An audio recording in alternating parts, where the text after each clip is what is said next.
at sa pagpapatuloy po ng ating vlog kasama ni Cons Lucy Diego dito sa Tambayan sa El Mercado de Calumpit. Habang umuulan nga nung nagpunta tayo, eto at ipapakita ko muli sa inyo ang iba pang mga produkto na ino-offer dito sa Tambayan. Sa totoo lang po, hindi naman po sa pagyayabang pero napakarami po nating kababayan na nagnanais na ma-vlog natin sila. At hindi po ako nagpapabayad. Ako po ay tumutulong po ng libre sa abot ng makakaya ko sa ating mga kababayan na nais na magpa-vlog ng kanilang produkto. Yun nga lamang po ay wala po akong sapat na oras para gawin ito.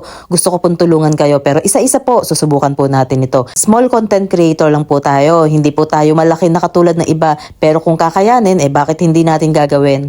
Ako po ay proud Kalumpiteño, nakasuporta kay Mayor Lem Faustino at kay Vice Mayor Doc Zar Candelaria. At syempre gusto ko rin naman pong umaasenso ang bayan ko. Kaya kung ano po ang maitutulong natin sa mga kababayan po natin Kalumpiteño, gagawin at gagawin po natin basta kaya po ng oras ko. At uulitin ko po, hindi po ako tatakbo. Masaya na po ako sa ganito. Kasi hindi nyo po na itatanong, matagal din po akong nagtinda na gaya nyo.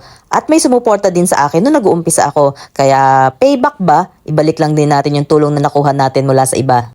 Huwag nyo lang akong pagtatamblingin at baka mapasubo kayo. Magagaling at madidiskarte rin kasi ang mga Kalumpiteño kaya masarap suportahan. At isa pa, ang pag-asenso ng isa, pag-asenso ng bayan. Kaya pwede naman tayo talaga magtulungan. Parang itong Licor 49, akalain mong meron silang produkto na ipinangalan sa Kalumpit, pinangalan sa ating bayan. Kalumpit Tigres ang tawag. O diba? Paano kung sumikat at hindi malabong mangyari yan? O diba? Pati bayan natin sisikat din. Ganun lang yan, suportahan. At lahat naman ng bagay bago lumaki, nagsisimula muna sa maliit at nakakatuwa nga yung mga ganitong negosyante dahil nagsisimula sa maliit at umaasa, nangangarap, nalalaki din balang araw. Ganun naman talaga ang buhay at sana wag na nating pairalin yung tipong ang susuporta sa atin na ibang tao. Kailangan tayo-tayo magtulungan, tayo-tayo ang magsuportahan. Sino pa nga ba ang tatangkilik sa sariling atin kundi tayo-tayo rin? At sino pa nga ba ang makikinabang? Tayo rin. Maraming tindahan dito ang may potensyal na umasenso. Pero bago sila umasenso, kailangan muna ng pagtangkilik nyo. Nakakatuwa nga nung nagpunta kami rito, napakarami palang dumarayo. Maraming taga-Malolos, taga-Apalit, taga-Pulilan na nagpupunta rito. Tayo pa ba naman mga Kalumpiteño ang hindi susuporta? Pero in fairness patok na patok ang Tambayan sa El Mercado de Calumpit. May mga tindahan kasi dito na alas 8 pa lang sold out na kaagad sila. May mga tindahan din kaming nakita na nagpiprepare ng mga bulk order. Ibig sabihin, ganun karami ang order sa kanila. Maraming mga tindahan na magkakamukha ng tinda. Marami kang pagpipilian, depende sa iyong panlasa. Gaya nitong kaldereta ni Kuya, sa may bungad lang siya. At napakasarap, tinikman ko, nagustuhan din ni paring Ether Agulan, pinagbigyan ko na. Pero shout out kay Cons Lucy Diego, siya nga pala nagbayad niyan. At sa aming paglalakad, Cons, para ang sama ng tingin mo dun sa bata. Akalain mo, sa mall yan, 5 piso isa. Dito, 3 piraso, 5 piso. O, diba kamura?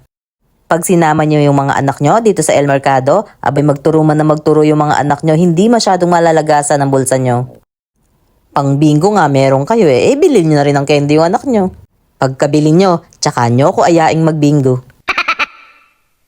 Tas eto, nakita ko, sarap ng inihaw na mais. Naalala ko yung kabataan ko, yung ganyan lang, ang sarap-sarap na, kontento na tayo. Tapos nag-iihaw kami ng ganyan sa siga, kaya pag kinain namin yung mais, may kasamang abo-abo.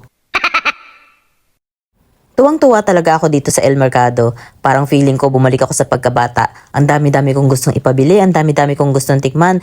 Yung tipong busog ka na pero alam mong meron ka pang paglalagyan. Abusado yarn?